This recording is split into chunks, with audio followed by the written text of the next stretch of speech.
AIB को बचे हैं बस 5 दिन, और इस 5 दिन में हम क्या कर सकते हैं? इतनी सारी बुक्स को हम कैसे पढ़ेंगे, यही पूछना है ना।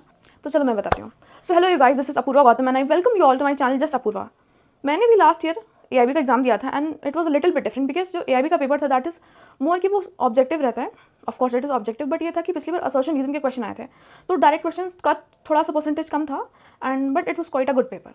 सो फर्स्ट थिंग फर्स्ट हमें पहले क्या करनी है कि आप लास्ट 5 दिन बचे हैं, आप क्या ही फर्स्ट थिंग फर्स्ट अपने बेराट का जो इंडेक्स है उसको अच्छे से पढ़िए, क्योंकि बहुत सारे क्वेश्चन के आंसर इसी में से मिलते हैं।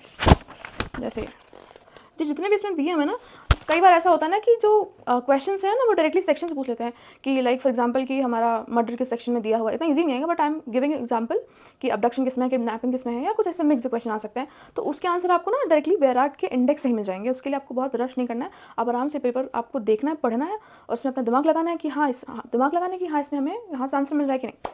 सेकेंड थिंग ये है कि अपने टाइम मैनेजमेंट का बहुत ध्यान रखिएगा, क्योंकि इसमें टाइम बहुत जल्दी निकल जाता है। और ये है कि जो भी आप अपनी स्ट्रैटेजी बना के चल रहे हैं कि आपको लाइक बेराक में से कैसे आपको क्वेश्चन सॉल्व करने, कि आपको हर क्वेश्चन बारी बारी से सॉल्व करना है या पहले सारे आईपीसी के कर लेना है या बीएनएस के कर लेना है, ऐसा। तो जो भी आपकी स्ट्रैटेजी है प्लीज़ आप उसको वही फॉलो करिएगा। मैंने अपनी स्ट्रैटेजी लास्ट मोमेंट पे चेंज कर दी थी, उससे मुझे बहुत टाइम का लॉस हो गया था।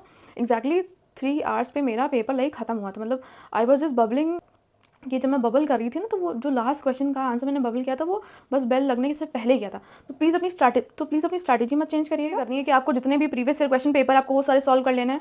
जैसे 20 का हो गया, 19 का हो गया, 18, 17, ये आपको सारे previous year question paper solve करने हैं अपनी बेराट को लेकर के। ऐसे नहीं कि आपने क्वेश्चन पेपर उठा लिया, बट नहीं, because it is an open book exam, तो आपको अपनी बेराट लेकर के ही सॉल्व करना है।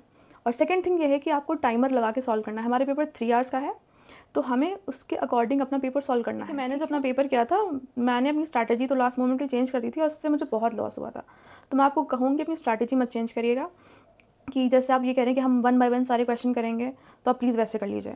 या आप ये चाह रहे हैं कि हम सारे पहले आईपीसी के करेंगे या कॉन्स्टिट्यूशन के करेंगे या हम सारे केस लॉस करेंगे, जैसे भी आपकी इच्छा, जैसे भी आप कंफर्टेबल हो, जैसे भी आप पेपर देते आए हो अभी तक, तो प्लीज़ वैसे ही दीजिएगा। इसमें नेगेटिव मार्किंग तो है नहीं, तो आप सारे क्वेश्चन अटेम्प्ट करिए। जितने भी क्वेश्चन आपको आ रहे हैं, नहीं आ रहे हैं, आप गैस मार दीजिए, बट क्वेश्चन कोई भी छोड़िएगा मत, बिकॉज ये इसमें नेगेटिव मार्किंग तो है नहीं। आप आंसर फिल करोगे तो ठीक है, आंसर आपका सही हो तो ठीक है, ये तो कोई नुकसान तो है नहीं। ये आप अपना जो OMR जो भी आप फिल करेंगे ना, आप अपना OMR बहुत अच्छे से फिल करिएगा, उसमें गलती मत करिएगा, क्योंकि बहुत से बच्चे ना ऐसे रश कर जाते हैं कि OMR भरते समय उनके ना सर्कल्स बबल्स ना गलत फिल हो जाते हैं। तो अपना OMR आराम से भरिएगा, देख के भरिएगा सारे क्वेश्चन मिला करके, और सारे क्वेश्चन अटेम्प्ट करिएगा। और सबसे अच्छा तरीका तो ये रहता है कि आप अपना पेपर जो है फर्स्ट एक बार एक राउंड में करें, फिर दूसरे राउंड में करें। इट मीन्स कि जैसे आपने अपना पेपर लिया तो आपने एक बार ही उसको पढ़ लिया, सारे क्वेश्चन एक बार लाइन से कर लिया कि आपको ये आ रहा है, आप उसको करते जाइए। उसके बाद जो आपको नहीं आ रहा है वो आप स्किप करते जाइए। उसके बाद सेकंड राउंड में आप फिर से करिए। आप जो आपके जो क्वेश्चन लेफ्ट आउट हैं कि हाँ इसमें जो टाइम लगेगा, इसमें सोचना पड़ेगा, थोड़ा सा ज़्यादा टाइम देना पड़ेगा, उसको आप सेकंड टाइम के लिए रखिए, जब आप दोबारा अपने पेपर से गो थ्रू करें। और इस बीच में अपना टाइम मैनेजमेंट अच्छे से करें। वन मोर थिंग कि आप जो भी करें ना अपने अकॉर्डिंग, अपने दम पे करें, बिकॉज ऐसा नहीं है कि ना आपको कोई आपके साथ वाला कोई आंसर बता देगा या कोई और बता देगा, बिकॉज सबको पेपर देना, सबको टाइम से पेपर देना है, और ये काफ़ी थोड़ा लेंदी पेपर हो जाता है, तो इंसान बिजी रहता है ना। ऐसा आप दूसरे पर डिपेंड मत रहिए। पहले आप जो भी क्वालिफाइंग है ना, कम से कम आप 50 क्वेश्चन कम से कम सही करके आइए। ये है कि जैसे 55 इज़ पासिंग मार्क, बट आपको कम से कम 50 to 55 क्वेश्चन तो सही करने ही करने हैं। बिकॉज कई बार ऐसा होता है ना कि क्वेश्चंस ना विड्रॉ कर लिए जाते हैं। विड्रॉल इन द सेंस कि उनका तो हमें लाइक बेनिफिट नहीं मिलता है, उसको हटा ही दिया जाता है। तो मान लीजिए आपने आपने कहा कि 45 का क्वालिफाइंग है, तो हमने 45 ही कर दिए, अब उसमें से 2-4 क्वेश्चन विड्रॉ हो गए, तो आप फिर क्वालिफाई नहीं कर पाओगे। तो कम से कम 50 to 55 आप क्वेश्चन तो करके ही आइएगा सही। बाकी आप ढंग से पूरा पेपर करिएगा। एक बार आप आराम से अपना क्वेश्चन रीड करिएगा, आपको बहुत सारे आंसर मिल जाएंगे उसमें। एंड वन मोर थिंग, आपको सारी बेरक ले जाने की ज़रूरत नहीं है। मेरे पास ओल्ड क्रिमिनल लॉज नहीं थे, तो और मुझे ऐसा कुछ मुझे उसकी बहुत ज़्यादा ज़रूरत नहीं पड़ी थी, क्योंकि जो भी क्वेश्चन आए थे आईपीसी के वो मुझे याद थे, तो वो मैंने कर दिए थे। बट हाँ, ये रहता है कि अगर आपके पास बेरक नहीं है तो ऐसा टीचर मना नहीं करते, आप अपने सामने वाले से, आप या आपका साथ जो भी बैठा हुआ उससे वो बोरो कर सकते हैं उस टाइम के लिए। बट थोड़ा सा बच्चे अवॉइड करते हैं, वो बोलते हैं कि हमारा भी तो पेपर है, तो ना कुछ लोग ना, मतलब सब नहीं, बट कुछ लोग ऐसे अवॉइड करते हैं देने के लिए। तो ये चीज़ है, तो इस बात का ध्यान रखिएगा। The next thing is that कि अपने सेंटर पे प्लीज़ टाइम से पहुंच जाइएगा। प्लीज़ सेंटर पे टाइम से पहुंच जाइएगा, क्योंकि बच्चे बहुत सारे नहीं पहुंच पाते, वो बहुत ज़्यादा पैनिक करते हैं, पैनिक कर जाते हैं and they become very anxious. तो प्लीज़ अपने सेंटर पे ना टाइम से पहुंच जाइएगा। हम तो भाई अपने सेंटर पे 1-1.5 घंटे पहले पहुंच गए थे। हमारा सेंटर इलाहाबाद, जो मेरा सेंटर था ना, तो वो इलाहाबाद में था, तो हम तो उसमें बहुत जल्दी पहुँच गए थे।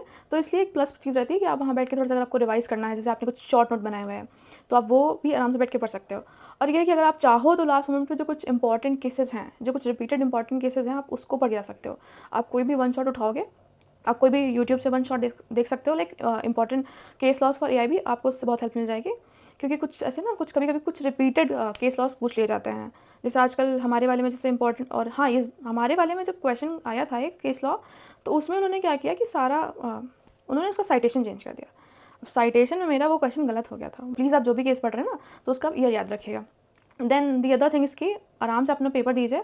ऐसे कोई बहुत ज़्यादा इसमें परेशान होने की ज़रूरत नहीं। बच्चे ना ऐसे बहुत ज़्यादा परेशान हो जाते हैं कि अरे हमारे AIB है, इट इज़ वेरी टफ, और ऐसे पेपर आता है। तो पेपर बहुत ज़्यादा लाइक बहुत डरावना नहीं रहता है, पेपर लाइक काफ़ी ईजी रहता है। बट ये है कि थोड़ा सा असर्शन वाले रीज़न में आप थोड़ा सा आपको कन्फ्यूजन होगी, आपको थोड़ा सा सोचना पड़ेगा कि हाँ इसमें क्या है क्या नहीं। बट ये है कि कुछ क्वेश्चन ऐसे भी आते हैं जो आपको ईजिली हो जाएंगे ना, ऐसे कुछ बहुत ईजी होंगे, कुछ थोड़े से मॉडरेट होंगे, कुछ एक दो टफ होंगे।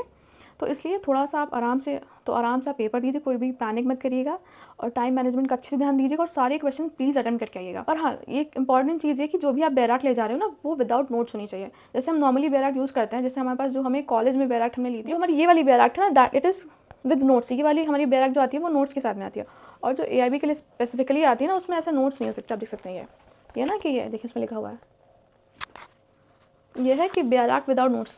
तो जनरली यही वाली अलाउ करते हैं। अगर आपके सेंटर में ज़्यादा स्ट्रिक्टनेस है तो अगर आप ये वाली ले जाओगे तो मना कर देंगे। वैसे कुछ जगह पे तो अलाउ कर देते ले जाने के लिए, बट मैं यही बोलूँगी आप प्लीज़ ये बैराक विदाउट नोट्स ले जाइए। कुछ भी लास्ट मोमेंट के लिए मत रखिएगा, क्योंकि अगर कुछ प्रॉब्लम हो गई तो आपका ही नुकसान है।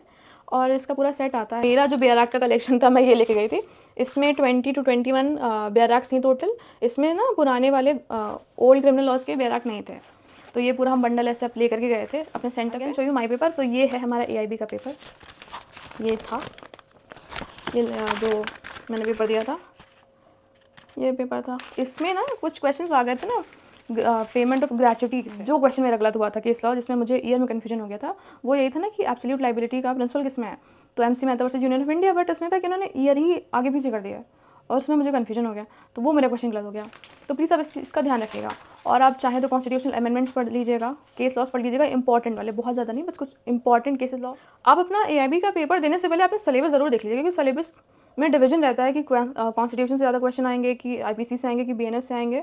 वो एक बार ज़रूर देख लीजिएगा, उसी के अकॉर्डिंग आपको थोड़ा रहेगा कि आप कौन सी बैराक ले जाएं। सो गाइस, इस तरह से आप अपने AIB के लिए लास्ट 5 डेज़ में प्रिपरेशन करिए, आराम से करिए, पैनिक मत होइए। सबसे पहला है कि आप अपने प्रीवियस ईयर क्वेश्चन लगाइए, मॉक दीजिए, और बैराक के साथ में पेपर सॉल्व करिए। टाइमर लगा के पेपर सॉल्व करिए, टाइम मैनेजमेंट करिए, सारे क्वेश्चन आपको अटेम्प्ट करने हैं वहाँ जा करके, क्वेश्चन कोई भी नहीं छोड़ना है। और अपनी पेपर करने की स्ट्रैटेजी लास्ट मोमेंट पे नहीं चेंज करनी है। और यह है कि 3 घंटे में हमें सारा पेपर करना है, और बबलिंग बहुत ध्यान से बहुत आराम से करनी है, ताकि हमारा उसमें कोई लॉस ना हो। और टाइम पे सेंटर पे पहुंच जाइए, जिससे आपको ना ऐसे पैनिक ना हो, एंशियस ना हो। जो भी इंपॉर्टेंट डॉक्यूमेंट्स आप उसको अपने साथ कैरी करिए, और आराम से अपना पेपर दीजिए। एंड आई होप कि आपका पेपर बहुत अच्छा जाए। All the best to everyone जो भी अब AIB 21 देने जा रहा है, and I hope you all qualify. And so guys, I hope you like this video, and so please do share and comment. अगर आपको कुछ भी ऐसे प्रॉब्लम आ रही है कि क्या करना है, तो आप मुझे प्लीज़ कमेंट कर दीजिएगा, आई विल रिप्लाई। एंड बाकी all the best to all the candidates. आराम से अपना पेपर दीजिए, कोई भी टेंशन मत लीजिएगा, आराम से अपने सेंटर पे पहुंच जाइए, एंड आराम से आपका पेपर क्वालिफाई हो जाएगा, ठीक है। So thank you so much for watching my video till the end. Please subscribe to my channel and see you in the next.